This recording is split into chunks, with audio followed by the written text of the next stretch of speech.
Friends, welcome to Kavish kitchen. இன்னைக்கு நம்ம வீடியோல என்ன பார்க்க போறோம் அப்படின்னா, அம்மா நான் தான் சொல்லுவேன். சரி சொல்லு.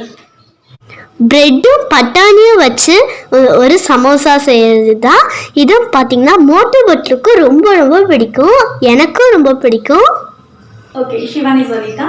ஸோ இன்னைக்கு நம்ம இந்த ரெசிபி தான் பார்க்க போகிறோம். ஸோ இதுக்கு முன்னாடி நிறைய வீடியோஸ் போட்டு கிட்டத்தட்ட ஒரு 500 வீடியோ பக்கம் போட்டாச்சு. ஸோ ஓல்டு வீடியோஸோட லிங்க்கெல்லாம் நான் கீழே டிஸ்கிரிப்ஷன் தரேன், வேணும்னா நீங்கள் செக் அவுட் பண்ணி பாருங்கள்.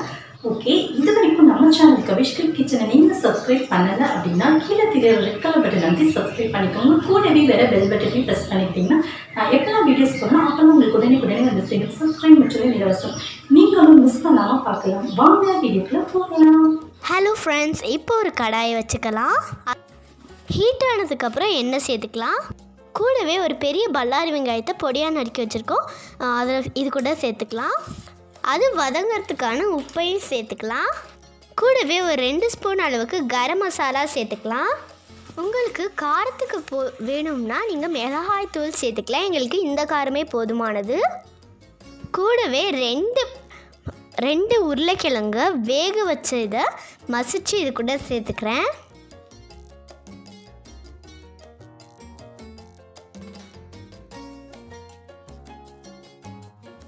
இப்போ இதையும் சேர்த்து நல்லா வதக்கி எடுத்துக்கலாம். உங்களுக்கு விருப்பமான காய்கறிகள் எது வேணாலும் சேர்த்துக்கலாம். நான் இன்னைக்கு பச்சை பட்டாணி வேக வச்சு எடுத்திருக்கேன்.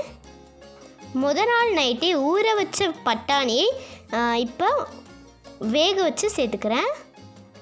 இதற்கூட மல்லி இலைகள் கொஞ்சமாக சேர்த்துக்கலாம். இப்போ நம்ம உள்ளே வைக்கிறதுக்கான ஸ்டஃபிங் ரெடி ஆயிடுச்சு. இது ஒரு பக்கம் இருக்கட்டும். ஒரு 6 பெட் ஸ்லைஸை இப்போ எடுத்திருக்கேன்.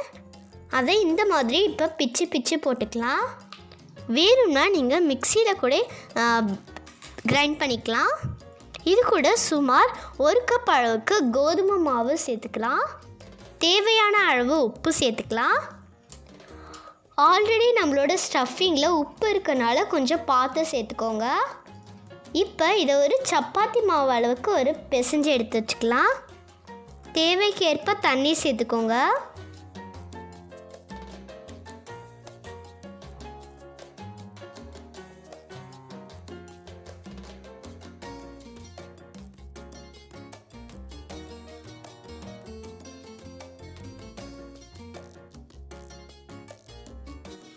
ஒரு 2-3 ஸ்பூன் அளவுக்கு குக்கிங் ஆயில் சேர்த்துக்கோங்க. இந்த மாதிரி சாஃப்டாக பிசைஞ்சு எடுத்துக்கலாம். ஒரு சப்பாத்தி கட்டை எடுத்து சப்பாத்தி மாதிரி தேய்ச்சிக்கலாம். அம்மா எப்படி உருட்டுறாங்கன்னு சொல்லிட்டு நல்லா கவனமாக பாருங்கள். இது மாதிரி நம்ம உருட்டினாலே நமக்கு இது மாதிரி அழகாக ஷேப் கிடைச்சிரும்.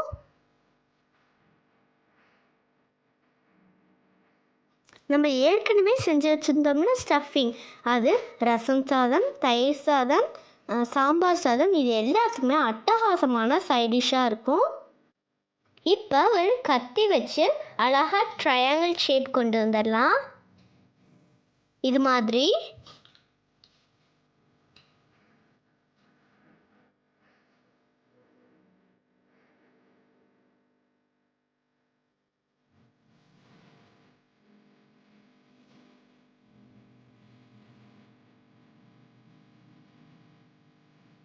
இப்போ இது கூட ஸ்டஃபிங் வச்சு இது மாதிரி மடிச்சுக்கோங்க.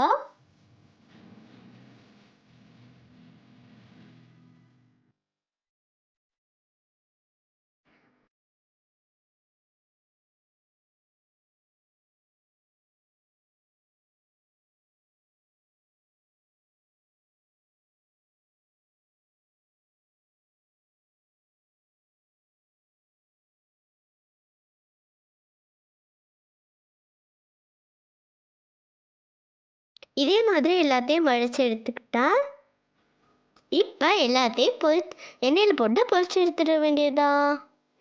எண்ணெய் ஒரு பக்கம் சூடாயிடுச்சு, பொரிச்சிடலாம். எண்ணெய் ரொம்ப சூட்டு இல்லாமல் மிதமான சூட்டுக்கு பார்த்துக்கோங்க. இதுக்கு ரொம்ப நேரம் டைம் எடுக்காது, சட்டுன்னு வெந்துடும். ஸோ அதனால் நீங்கள் சீக்கிரமே வந்து திருப்பி போட்டுக்கோங்க.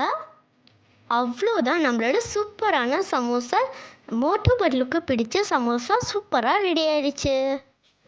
ஓகே ஃப்ரெண்ட்ஸ், நான் சொன்ன ரெசிபி உங்களுக்கு பிடிச்சிருந்துச்சுன்னா லைக் பண்ணி ஷேர் பண்ணுங்கள். மறக்காமல் நம்ம சேனல் கவிஷ் குட் கிச்சனை சப்ஸ்கிரைப் பண்ணிடுங்க. பக்கத்தில் உள்ள பெல் பட்டனை ப்ரெஸ் பண்ணுங்கள். சப்ஸ்கிரைப் முற்றிலும் இலவசம். தேங்க்யூ.